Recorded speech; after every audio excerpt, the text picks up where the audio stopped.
From JBS Studios in Greater New York, this is the JBS News Update with Teisha Bader. I'm Teisha Bader with the JBS News Update for Tuesday, January the 25th, 2022. Israel's President Isaac Herzog will fly to the UAE this coming Sunday. The president said today, "We have the privilege of making history by making the first visit of an Israeli president to the United Arab Emirates." Herzog was invited by Crown Prince Sheikh Mohammed bin Zayed, with whom he will be meeting. Herzog said this important visit comes as the Israeli and Emirati nations are busy laying the foundations of a new shared future. "I believe that our bold new partnership will transform the Middle East and inspire the whole region. We are a peace-loving nation, and together we will expand the historic circle of peace of the Abraham Accords and create a better, more tolerant, and safer world for our children." If you recall, Israeli Prime Minister Naftali Bennett made the first official visit by an Israeli leader to the UAE this past December. And staying with Israel and the Emirates, a proposal by Minister of Foreign Affairs Yair Lapid and Minister of Innovation, Science and Technology Orit Farkash for a high-tech investment fund with the Emirates is moving forward. Director of Middle East Economic Affairs for Israel's Foreign Ministry, Sausan Hassan, shared the news on Sunday. I'm very happy to share with you that I'm just leaving now the Israeli cabinet meeting with the announcement of allocating a special budget of $50 million for R&D fund between Israel and United Arab Emirates, with an equivalent amount that will be allocated as well from the Emirati government. This is another step towards strengthening the friendly relations between the two states. A number of Jewish organizations sent a letter to Israel's leaders condemning and asking the Israeli government to unite in its condemnation of, they wrote, the ongoing terrorism and political violence committed by Jewish Israeli extremists in the West Bank against Palestinians, Israeli civilians, and IDF soldiers. This follows the violent attack Friday on the part of such extremists against left-wing Israeli activists and Palestinians, as we reported to you.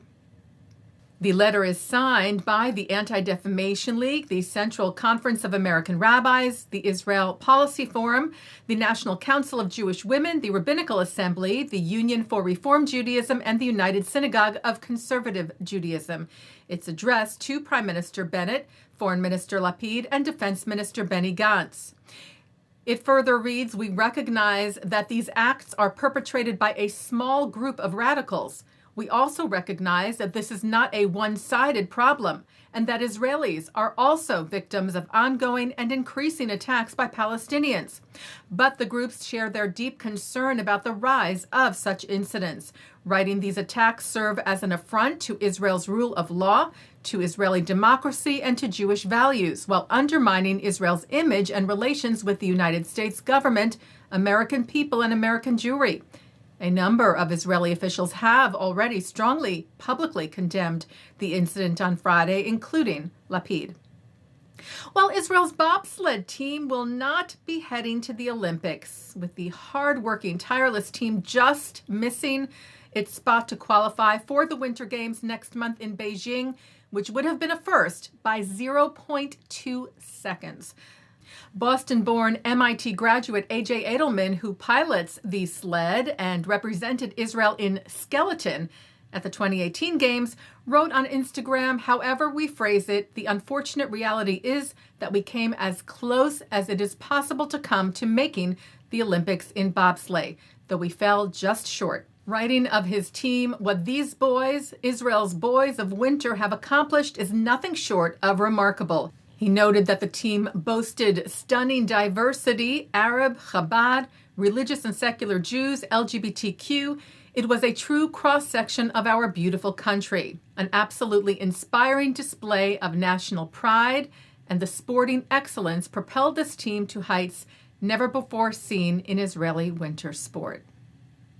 Taking a look now at our programming for tonight, for Tuesday, January the 25th at 7 o'clock, Rabbi Emil Hirsch speaks about the hostage crisis of Colleyville, Texas in his latest sermon. At 7:30, it's the Zionist Organization of America's star-studded gala featuring Israeli Prime Minister Naftali Bennett, former U.S. Secretary of State Mike Pompeo, and Gloria, Kaylie, among others. At 9, Mark Golub sits down with Kenneth Levin on L'chaim. At 10, author Menachem Kaiser discusses his book Plunder, a memoir of family property and Nazi treasure at the Hampton Synagogue.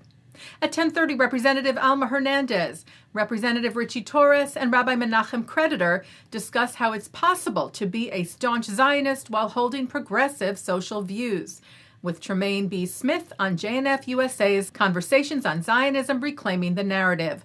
And coming up next, it's the ILTVs Insider. And that's the JBS News Update for Tuesday, January the 25th, 2022. I'm Teisha Bader. Stay healthy, stay well.